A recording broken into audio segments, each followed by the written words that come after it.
Siapa yang tidak kenal badak? Hewan berkaki empat, bercula yang eksistensinya terancam punah dan dilindungi di dunia. Badak Jawa pernah menjadi salah satu badak yang paling tersebar luas di Asia. Badak ini populasinya dahulunya tersebar luas di Asia Tenggara, India, dan Tiongkok. Sebagai salah satu hewan satwa yang terancam punah di dunia, 2 dari 5 spesies badak di dunia saat ini hidup di Indonesia. Spesies badak di Indonesia ada 2, yaitu badak Sumatera dan badak Jawa. Namun, kedua spesies tersebut menyandang status kritis dalam daftar merah IUCN, sebuah lembaga konservasi internasional dan satwa dilindungi dalam UU Nomor 5 Tahun 1990 tentang konservasi sumber daya alam hayati dan ekosistemnya, yang menjelaskan bahwa kedua spesies ini tidak boleh disakiti, dibunuh, dipelihara, ataupun diperdagangkan.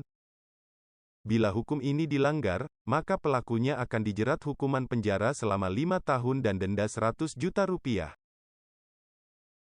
Sebelum lanjut silahkan subscribe channel ini agar tidak ketinggalan video menarik lainnya. Pada tahun 2020, pengelola Taman Nasional Ujung Kulon mengandalkan data perangkap kamera untuk mengidentifikasi dan melacak badak Jawa. Mereka memperkirakan bahwa populasi badak Jawa tidak lebih dari 68-74 ekor yang masih hidup. Badak berkembang biak dengan cara vivipar atau melahirkan, jadi badak termasuk ke dalam hewan mamalia. Proses reproduksi badan sangat lambat dengan waktu kehamilan yang lama. Badak betina akan memasuki usia dewasa dan siap bereproduksi pada umur 5 tahun. Badak betina bisa terus bereproduksi hingga umur 46 tahun. Sedangkan badak jantan akan mulai dewasa dan siap membuahi pada umur 5-7 tahun. Badak betina akan hamil setiap 3-5 tahun sekali. Sekali hamil, badak hanya akan hamil satu bayi badak saja. Sesekali, badak bisa hamil bayi kembar. Hewan ini memiliki masa kehamilan 14-18 bulan. Setelah bayi badak lahir, bayi badak akan menyusu selama seminggu penuh, kemudian induknya akan memperkenalkan bayinya dengan rumput. Kemudian bayi badak akan berpisah dari induknya dan hidup mandiri setelah 12-18 bulan. Bayi jantan akan lebih cepat meninggalkan ibunya, sedangkan bayi betina akan tinggal sedikit lebih lama dengan induknya. Setelah bayinya pergi dan hidup mandiri, barulah badak betina siap untuk berkembang biak lagi. Jika mengurut kejadian tersebut, maka waktu 3-5 tahun sekali adalah waktu yang sebentar bagi badak betina untuk berkembang biak. Badak Jawa sangat rentan terhadap kepunahan karena bencana, hilangnya habitat, penyakit, perburuan, dan potensi perkawinan sedarah. Sama halnya seperti gajah yang diburu gadingnya. Berkurangnya populasi badak Jawa dapat diakibatkan oleh pemburuan, terutama karena culanya yang dianggap berharga. Dalam pengobatan tradisional Tionghoa, kula badak dapat berharga 400 juta di pasar gelap. Kula badak dipercaya sebagai obat tradisional yang dapat menyembuhkan berbagai macam penyakit, namun kenyataannya hal tersebut tidak terbukti secara ilmiah. Kula badak tersusun dari zat keratin sama halnya seperti kuku dan rambut manusia sehingga tidak memiliki khasiat apapun. Akibat punahnya badak, tidak memungkinkan terjadinya perkawinan sedarah.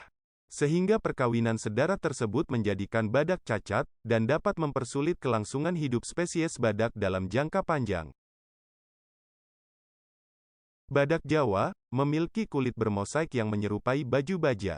Mamalia tersebut menempati habitat yang memiliki kriteria tertentu dari beberapa aspek seperti ketinggian, kelerengan, suhu dan kelembaban udara, ketersediaan air, potensi kubangan, kemasaman tanah, ketersediaan garam mineral, ketersediaan tumbuhan pakan, dan tingkat gangguan manusia. Badak Jawa menyukai habitat hutan hujan dataran rendah dan rawa-rawa. Walaupun demikian, ada juga badak Jawa yang ditemukan pada ketinggian 600 meter di atas permukaan laut, yaitu di daerah Gunung Honje, Taman Nasional Ujung Kulon. Badak Jawa menyukai kondisi habitat dengan hutan yang rimbun, daerah semak dan perdu yang rapat, dan kurang menyukai tempat-tempat yang terbuka, terutama pada siang hari. Badak Jawa lebih beradaptasi di lingkungan dataran rendah daripada daerah pegunungan, khususnya apabila mereka hidup simpratrik dengan badak Sumatera. Namun, bila mereka tidak ditemukan bersamaan, maka badak Jawa kadang juga dijumpai di daerah pegunungan. Badak Jawa adalah satwa yang memakan ranting dan batang kecil. Setelah makan satu atau lebih tumbuhan di suatu titik, badak Jawa akan pindah secara perlahan, kemudian berhenti sesaat untuk makan lagi dari waktu ke waktu. Rute perjalanan mencari makannya dapat terlihat oleh tumbuhan yang roboh dan seringnya mengarah kepada pakan sebelumnya. Badak Jawa cenderung merubah jenis pakan dari satu ke lainnya dalam sekali perjalanan makan. Kotoran segar berwarna kuning kecoklatan dengan bau seperti kotoran kuda. Kotoran segar sering dikunjungi oleh lalat.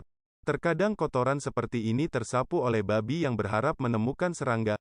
Badak Jawa biasanya membuang kotoran di dua tipe lokasi, yaitu di air sungai yang mengalir, dan di pegunungan atau bukit, atau di sisi jalan utama dan di penyeberangan. Itulah fakta menarik tentang mamalia badak. Menarik bukan?